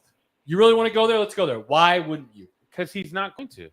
If you're Baker Mayfield, it benefits you even more than it benefits the team. No, Caleb, we agree on that. You make complete sense, but feelings are hurt. Mm-hmm. He is not going to play for them. And these are grown men with money on the line. You know what you do when you have money on the line? You shut the fuck up and they play. And they have to pay him $18 million whether he steps on the field or not. Yeah, Antonio Brown, did you get that message? Hey, seriously. Baker Mayfield is not going to go risk his body and injury for a team that is going to get rid of him no matter what. Yeah, he will. If 1, you have a chance to go to the Super Bowl, and 2, you basically need to do it if you want a starting job again. He's not going to play for them. I would literally bet a lot of money on it. He's not going to play for them. There's a small rumor. He should, but he's not going. Say it, Cody. There's a small rumor that Panthers have a small trade offer to get Baker over there. I mean, it's all about. I don't know what. They have the Browns have to agree to eat most of that contract. Yeah. I still think they're safer keeping Darnold and seeing if he develops with a healthy team this year. I agree with you that the Browns should keep Baker and Baker should man up and play, but he's not. I don't think it has anything to do with manning up. I think it strictly, legitimately is he needs to drop his ego a little bit and realize if you want a starting job in the NFL, you need to go show that last year was a fluke. None of these guys do that, injury. Bro. They do it all the time. Plenty of dudes sign a 1-year contract as a prove-it deal all the time. I don't think Baker Mayfield needs to prove to anybody that him being hurt caused those issues. That was very obvious. No, I don't think that's what it is, SP. Let me clarify it a little bit. I think it strictly is how quickly does the NFL turn over? And how many times do people want to retread, if you will? Not that Baker's necessarily a retread, but how many times do you get a team that wants a retread instead of going out and drafting their own guy? And Baker's on that verge right now, being that retread. And if he sits a whole year, teams move on quickly, and those positions fill up fast. Look what happened with Indy and Atlanta. They were on the back end of everything, to the point where Atlanta went and got Marcus Mariota and drafted Ritter in the draft. Great idea. The biggest way to win right now is when your quarterback is on his rookie deal. And you build around that. If you can get that Super Bowl in the first 5 years on that rookie deal, that's your biggest chance in a lot of situations now. Not always, and the Rams are kind of proving that. Sure. But you don't necessarily want to take on what Baker's Baker's either going to have to take a giant pay cut. He's not going to make $18 million a year next year unless he goes out and proves he can ball out. Well, one quick question. I think this can settle it. Do you think the Browns are smart or stupid? Stupid as hell. Okay. Do you think it would be smart or stupid for them to keep Mayfield? Smart. Okay. So I Well, understand where you're going with that. we already declared they're stupid, so they're not going to do the smart thing. So that's why I don't think he's going to be there. So, And that's fair. I mean, that's a completely fair point. But I think they're in oh shit mode right now. And if they want to win back any of their fan base, they have to win this year. And I think the only way they do that, because I don't see Deshaun Watson playing this year. I think he's getting a minimum of a year suspension. yeah, I don't think he's playing. And with that being said, the only way to win this year is going to be to convince Baker to come back and play for you, because you're not doing with Jacoby Brissett. No, definitely not. I don't know. I don't see it. I don't see. So I think Baker's got his feelings hurt, and he's not going to play for them. regressing a little bit, yes, I think Cleveland can be a Super Bowl contender. Okay. If Baker or Deshaun Watson plays for him, and I don't think Deshaun is, and I think there's a legitimate chance Baker does because he's under contract. And they don't want to eat any of that money because they're already losing 3 first rounds, 3 second rounds, $230 million. Like, I don't think they want to eat any more of that money. Dude, here's the one thing I got to give the Texans props for. To be able to sell a totaled vehicle for market value, Salvage. No. salvage title included. No. It's brand new value, not market value. That was brand new value. Unbelievable. But boy, do you have to sell it to a stupid organization. And what's crazy is, what did the Browns say when it happened? Don't worry about it. We did our due diligence. We got this on lock. How many of those women did they talk to? None. They didn't even reach out to the lawyer. Now, I don't care about any of that because as far as I'm concerned, who cares? You had 2 different Supreme Courts within the state of Texas say, or grand juries, not Supreme Courts, 2 different grand juries within the state of Texas unwilling to indict on the charges. So at that point, that right there is a good spot to move forward with. It shouldn't have been the end-all, be-all to make the deal. Sure. And that's what they use as their end-all, be-all. You don't have to talk to the other side if the grand jury has already said we're not indicting based on these charges. But you should have hired a better PI. You should have probably talked to the investigating officers. Even his lawyer didn't know about these newest 4. So they messed up. They messed up real bad. Which, according to his contract, technically the Browns do have an out based on the 4 new cases that came up. Do they? They do. No. Are we sure about that? Because Yes. I've heard rumors. No. Mike Florio, who used to be a lawyer, I know. talked about this, and he said so they are on the hook for the first 2 years of his contract, which is like $47 million. Okay. They are on the hook for that. Based on these new cases that neither his lawyer or the team knew about, it is written into his thing that if anything new comes out, they can void that remaining part of the contract. Okay. So they did something halfway kind of smart, 50% kind of smart. But so They still basically burnt $47 million. No. and 3 years of draft picks. Yeah, that's where it's even worse. The $47 million, and I've said this before time and time again, I'll keep saying it. Money don't mean shit. Yeah. Salary cap don't mean shit. You can push that shit off and move that money around as many times as you need to, and it will never hurt you. Yeah. What hurts you, though, is when you lose the opportunity to build your team. And that's what they did by trading away all those picks. Yeah. Yeah. Like magic. Poof. So regressing. Run them through. I got Cleveland can possibly be a Super Bowl contender. I would be out on Cleveland. Yeah. I got Baltimore. Baltimore, yep. Sure. I think Pittsburgh could be a dark horse contender. Nope. With that defense, absolutely. And I think Mitchell Trubisky's going to ball out. Make the playoffs? Yes. Contender? No. Dark horse contender? Yes. No. I'm kind of on board with you. Boom.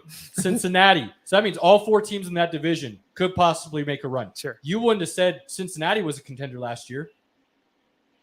And they went on to play in the Super Bowl. I would have said possibly a playoff team, but not a contender. Like there's a difference. Making the playoffs and being an actual team. Right. That So can you were threaten. wrong because they were a contender. Sure. So again, Pittsburgh could be a dark horse contender. I don't think so. Indy, dark horse contender. Oh, Tennessee, yeah. Especially with Matt Ryan yeah. now. Tennessee, dark horse contender if healthy again. With that run game, they've proven it. They can be there. They were Well, the number 1 seed last year with the one- Derrick Henry missing time. Yeah, but the one thing that we learned though is good running backs do not equal wins, and that's where they struggled. Is that they could not get their passing game in. They had injuries, and now of course they got rid of their best Tannehill regressed receiver. a little bit last year. Yeah, That could have been change in system. I think they're still a playoff team. We'll but see what happens. But that's I don't know if still they're a have them. contender. yeah. I have them able to push that limit. Buffalo, Oh, Kansas Yeah. City, of course. everybody in the AFC West. That's like 12 teams, man. Mm-hmm. But you want to know? That's crazy. You can easily get one of those teams though, because how competitive every game is going to be. That just happens to lose by 3. You know what I mean? Every time they're the competitor, but they just happen to lose. And one of these big teams might end up going out there and getting 3 or 4 wins just because I mean, things just I not go. would right. I would Yeah. absolutely say in the AFC West, the Chargers are the best team in the division if they can stay healthy, which is a big if. On 'Cause- paper, I've got them and Denver equal. On Sure. paper, I have Denver and San Diego equal. Sure. To me, and I've Then told Kansas City, then Oakland. I've told every Chargers fan this.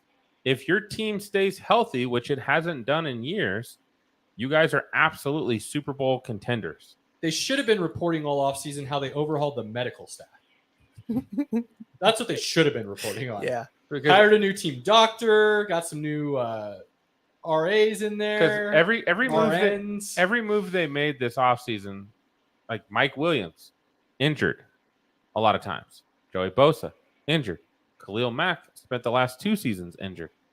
The only guy that they got that's not injured is J.C. Jackson, but he plays for the Patriots. And we all know Eckler's missed time. Derwin James, who I've said could be the best defender in the NFL, Derwin has James- missed a lot of time. when I've watched Derwin James healthy, I have no doubt saying that dude is the best defensive player possible.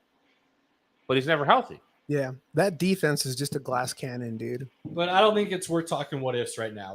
We'll wait and see how the season starts playing out. I'm just saying, as of right now, if you're talking all things equal, everybody healthy, everybody I listed off, I think can make a run. Every single team, and I have no problem saying it. The scales between the AFC and the NFC are just so lopsided. But here's the Crazy. kicker. Here's the kicker.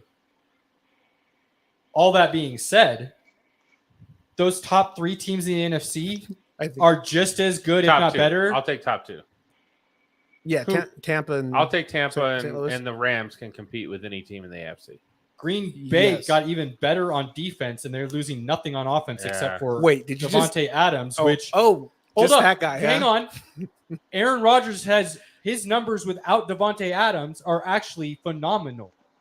They're still pretty good. He's back-to-back MVP in the league, arguably the greatest pure quarterback in the NFL history.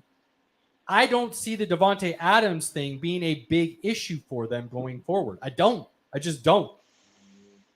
They have a phenomenal run game. Their defense got even better. Again, I still think they're a contender in the NFC. I still think they can make the Super Bowl without Devontae Adams. I just don't know if they beat the AFC. And here's the other thing. If Trey Lance can actually play, like all the reports are coming out of San Francisco right now, San Francisco bumps their name up into that 14. I think they can make the playoffs. I don't think they're a contender, in my opinion. This guy can talk about what ifs all day and all these scenarios. I mentioned one, and he's just like, Can no, the 49ers no, make the Super no. Bowl? Sure. If they get the right matchups, they play the right teams, they play the Cowboys in the divisional round. Do they not Sure. have one of the best Such a defenses face, in the man. NFL? What? Do they not have one of the best defenses in the NFL if healthy? Yes, they do. Do they have a phenomenal offense with a bunch of weapons? Yes, they do. Question mark will be the quarterback. Yeah, I think That's a big question mark. Well, you said that about the Broncos for the last how many years? They got Russell Wilson, question mark solved. So if Trey Lance solves that question mark, I just don't see Trey Lance as a rookie who hasn't played. He didn't play ball at all, barely at all last well, year. he's not a rookie. And he didn't play the year anymore. before, except for one game. And then he played 1 year of college. I think he's going to be great. I do. I'm on the Lance bandwagon. If Kyle I just Shanahan don't is think- willing to start him over Jimmy Garoppolo, doesn't that say something about? Yeah, the Jimmy's got a bum situation? soldier and he's got $25 million. They're trying to get rid of him. Yeah, I'd play Trey Lance too. That doesn't mean they're going to be great next year. The following year, absolutely. Sign me up. Is Jimmy Garoppolo still on this roster? At the moment. Okay. So if Kyle Shanahan is already saying, regardless of the situation, Trey Lance is our quarterback, doesn't that say something about what he sees in Trey Lance? This isn't a rookie head coach that nobody really knows a lot about. This is Kyle Shanahan saying this. Doesn't that hold some weight? Does it? You kidding me right now? Seriously? They gave up so much to get Trey Lance. He has to say that. So you think Kyle Shanahan is the type of coach that says, well, I'm going to play him anyways and not care about winning just because we gave up some picks for him? Yep, absolutely. Then why didn't he start last year? He did start one game last year, and then he got hurt. Because Jimmy was hurt. So why did they play him last year? I don't know. I'd have played him. If I'd gave him up that much to get him, I'd have played him. Because he wasn't ready, Pinky. And now Shanahan is saying he is ready. So to me, that says a lot about the Like I said, situation. I think they can make the playoffs, even with Trey Lance. I just don't think they're a contender. I think they would need to get lucky matchups like playing the Cowboys in order to make it to the Super Bowl. What if Trey Lance comes out and makes a big jump and plays like Joe Burrow did his second year? But Joe Burrow had a lot of that in his first year. Got injured. Yeah. Missed half the season roughly. But he still showed a lot of that in his first year where Trey Lance didn't show Why much does of that matter, though, if he plays the way Joe Burrow did in his second season, if Trey Lance plays the way in his second season? Trey Lance will not play the way Joe Burrow did in his second season. Why? Because he won't. Joe Burrow is a better quarterback than Trey Lance may ever be. Just got to see it. That's it. Like I said, even with Trey Lance, I still think they can make the playoffs. I'd actually probably mark him in right I now. remind you, this is the same guy who said Deshaun Watson wasn't top 3, changed his tune. Said Lamar Jackson couldn't play in I've the never NFL, said- has changed his tune. I've never changed my tune that he wasn't. I said he was definitely in top 6. And look where that got me. He sucks because he's not playing. Well, he's definitely back in the top 3 if we're talking about sex offenders. Definitely. So, Does he beat out Cosby, though? At this rate, if it all is proven true, he smokes Cosby. yeah. At least I mean, Because he got somebody to pay for him to do it. We don't know Cosby's numbers, though. He did it for like 20 years. right. Cosby over there talking about rookie numbers. And I think Cosby at least knew how to sign NDAs. Yeah, we'll see. I mean, you said Lamar Jackson couldn't play in the NFL as a quarterback. I don't know. I don't like Lamar Jackson's long-term outlook in the That's NFL. not what anybody's talking about right now. I don't like his long-term outlook. That's not I what don't. anybody's. Can he play quarterback in the NFL right now? Right now, Pinky, can he play quarterback in the NFL? I would only be Can he? concerned about his future. If Are he you was under kidding? Did you Shanahan. really just say that? He is an MVP, and you just said, can he? Yeah. Well, he had an offense built around him. Like he had an offense built for him. If you That Ravens offense is yards. built Randy for Lamar Rover- Jackson. whoa. How many yards do most MVP quarterbacks throw for? 5 or 4,700 plus. Yeah. Do they How run much did for he throw 1,000? for? Do they run for 1,000? No. No. So Absolutely what's your not. point? Because you don't want your quarterback running. Well, I mean, What unless do you want your quarterback to do? that's what they're What's good the at. job of the quarterback? To stay win. healthy, No, to win, no. Yeah, to yeah. play in the pocket. Thank you, Cody. Cody knew To it. play in the pocket. When was that ever a definition of a quarterback? Right. That's what they I gotta believe do. the definition of the quarterback is to matriculate the ball downfield and score points. I think Pinky had to like bust out the book, get some dust off of Hey, that. Let's see How here. many running Yeah. quarterbacks have won a Super Bowl? Steve Young? When he won, he was not running. Yeah, he was. He was not. He was not. He ran a I lot. believe he was. 94, he was not running. He was the most accurate quarterback in the NFL that season in 1994. With I'll bet Mike you Shanahan. he still had over 400 yards rushing that year. Actually, let's see. He's at 94. That's not 1,000. That's not the point. The point is to matriculate the ball I wouldn't call downfield. 400 like running a lot, though. Compared to the way you're talking, that's a ton. No, running for 1,000 yards is a So lot. that's cool. You stick with your old school 1930s quarterback style. Show me results. Because most running quarterbacks do not win a Has Super there Bowl. ever been another quarterback in the NFL history like Lamar? Michael Vick? No. What? Didn't throw like Lamar Jackson Michael until Vick he can went throw to way Philly. better than No, not until he went to Philly and got Andy Reid. Vic had a cannon, dude. He could throw hard. He Yeah. was not a thrower of the football until he got to Andy Reid. Lamar Jacob's Jackson. right on that one. I still haven't NFL. heard you name anybody who's a primarily running quarterback that has won a Super Bowl. I'm waiting. Lamar Jackson. He doesn't want a Super Bowl. Not doing this. He hasn't gone to a Super Bowl. Fine. Lamar Jackson's not a primarily running quarterback either. He's a quarterback who can run, and he takes advantage of that situation. I'll take it a step further. Name who he can throw the ball to, Pinky.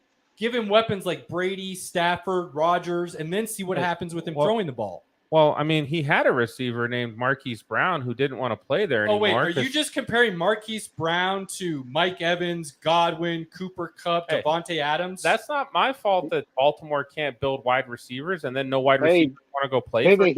He has Mark Andrews. That Mark Andrews got drafted. He didn't have a choice. Yeah, and although they drafted the other tight end before him. Brady has Gronk. What's your point? Brady made it work, but he's not a running quarterback. We're talking running quarterbacks here. No running quarterbacks have won the Super Bowl. Why is he a running quarterback? Just because he can run? That's what he does primarily. If it's primarily what he does, he'd have more rushing yards than passing yards. Oh, did you see the stat how his completion percentage is basically equivalent to Brady's career completion percentage? Yeah, that is true. Again, I'm trying to figure out why he's a running quarterback. I'm telling you, running, as the stats show, winning quarterback, yes. Has he won a Super Bowl? Has any quarterback that's run for a lot of yards won a Super Bowl? I guess throwing quarterbacks don't win Super Bowls either because Dan Marino never got one. That's more on the team than Dan Marino. Oh, weird how that all of a sudden is a team thing now. It's Lamar Jackson's fault they don't have a Super Bowl, but it's Dan Marino's team's fault. What other team would you put Lamar Jackson on and say, absolutely, without a doubt, that dude would be more successful than where he is right now? I could name a few actually. Go ahead, Cody. Give me one. Cleveland Browns, if he was on that team. Well, yeah, because we already have two of the best running backs in the league, so they'd have a third best running back. They also have Amari. And they have a defense. Or how about? Do they have a defense? Because Baltimore's got a way better defense. You're telling than me he wouldn't have a chance to win a Super Bowl? Oh, with the team he's on now to begin with. Second of all, if you put him with, I don't know, Brady's team and all of those weapons. How about Joe Burrow and all of his weapons? How about Josh Allen and all of his weapons? How about Matthew Stafford and all of his weapons? Because I don't think you can line them up in 4 wide and still be successful. I haven't even seen him do it in Baltimore. And that might not be his fault. You can line him up in 4 wide.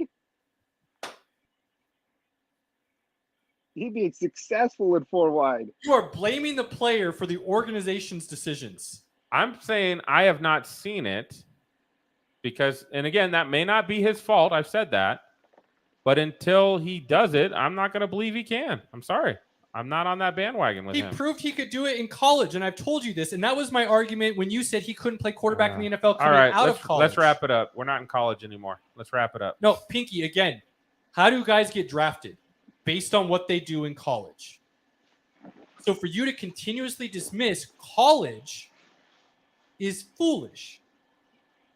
Absolutely foolish. I don't use that as everything, though, which I'm not either. You always do. How am I using that as everything? You always come back to college. No, because you just said I've never seen him do anymore. It. He has done it. He did it in Louisville in the ACC. He didn't even do it in the SEC, where they actually play some defense.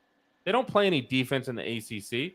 He put up great numbers. He actually still put up amazing running numbers. I'm sorry. Was he a Heisman Trophy winner? He was. Oh, okay. Sure. So they don't just give that to some bum who played in a non-divisional situation. I didn't call him a bum. You asked. He's still not going to be a long-term viable quarterback. Why? Because Steve Young changed from what you said was a running quarterback to a passing quarterback. Because Steve Young could actually throw the football accurately. Lamar can't? No. But his completion percentage is the same as Brady's. Can Brady throw the ball accurately? That was a cough if you weren't. Oh, I heard him. Thank you, Cody. I'm sorry, bro. I've watched a lot of Lamar. No, he can't. So Brady can't throw the ball accurately. Numbers aren't everything, bro. Have you not watched Lamar games? He misses dudes all the time. And again, that might not be his fault because his receivers suck, but he does. So wrap us up. We got to go.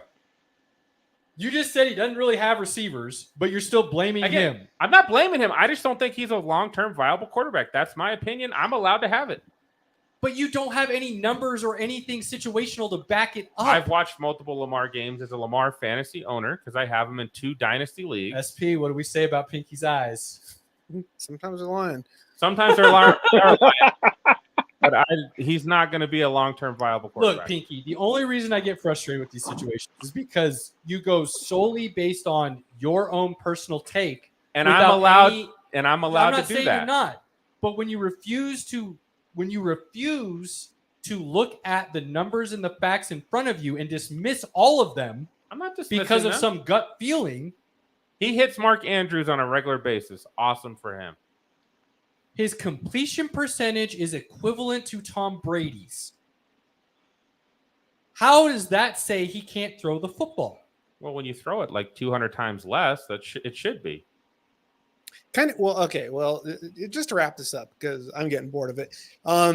The other thing, though, too, to keep in mind is the way you have to defend against a mobile quarterback is going to put him in a position for higher completed passes anyways. Tom Brady does not have that luxury. Everyone knows he's not scrambling for 20 yards, right?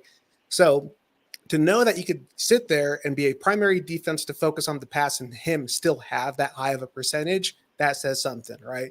So you're not even comparing apples to apples when you look at talent in regards to look at yards, right? Completion percentage, great, awesome. I bet you there's going to be a disparity on how many passes have been thrown, right? The amount of attempts are totally different. Yes, but absolutely. the whole point of numbers, when you start looking at a okay. season's worth of numbers and there's a minimum number of attempts to be calculated for those stats. Yeah. Which usually means, based on the way numbers are generated, the correlation is such that it would continue to be the same as the numbers continue to grow.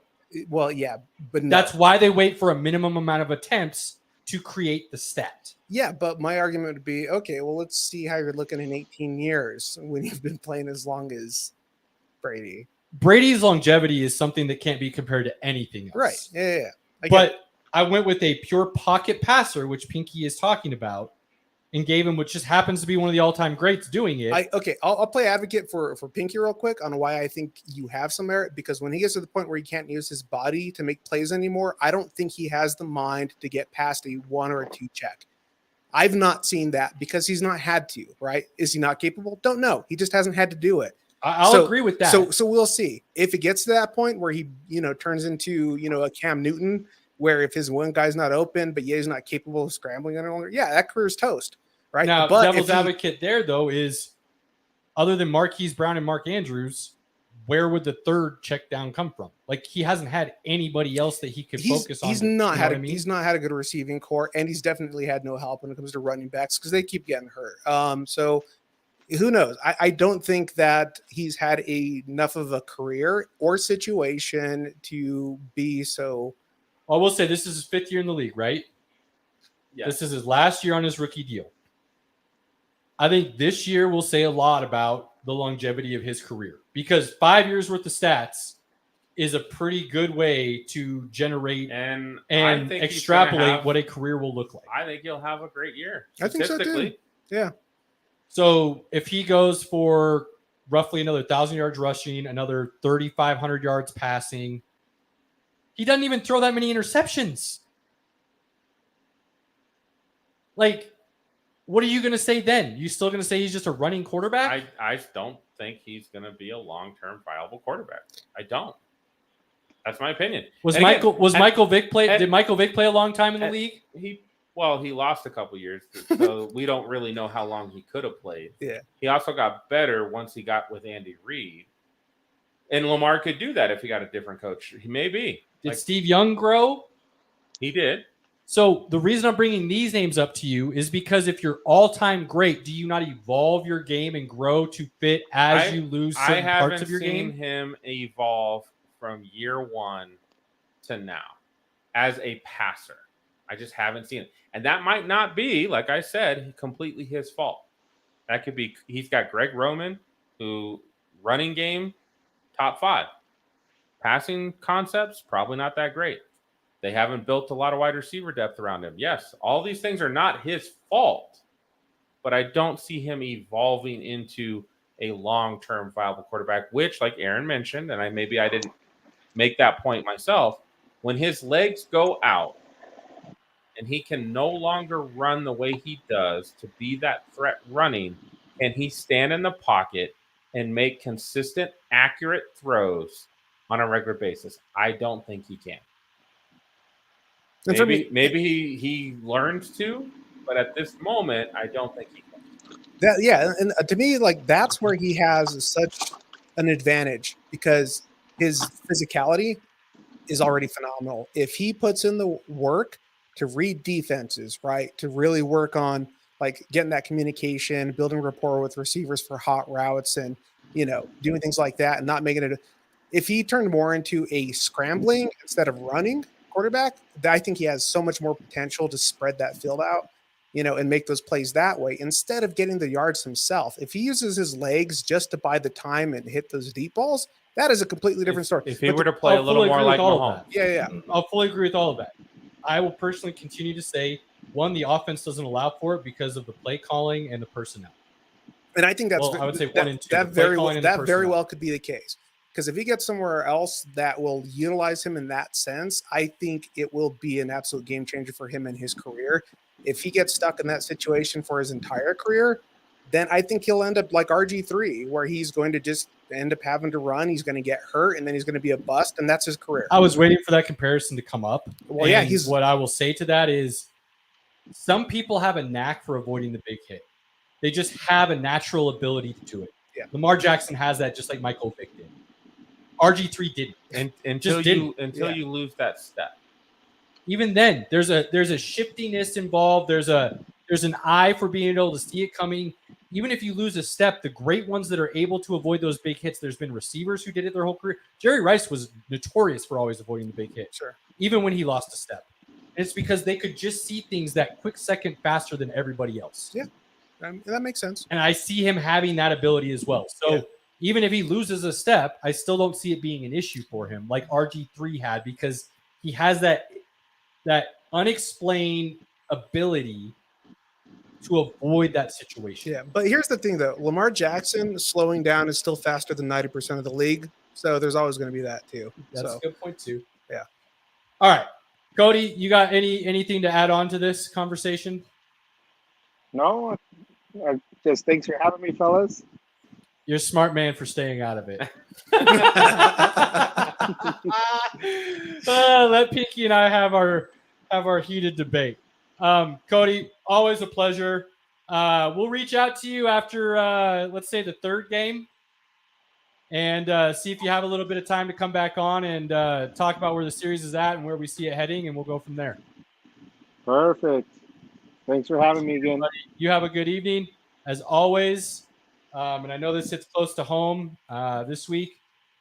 Go out, take the time to say, to the ones you love, the ones you're close to, your friends and family, how much you care about them, how much they mean to you. Spend that quality time with them while you can. We love everybody, and we hope the best for all. We're out. Peace.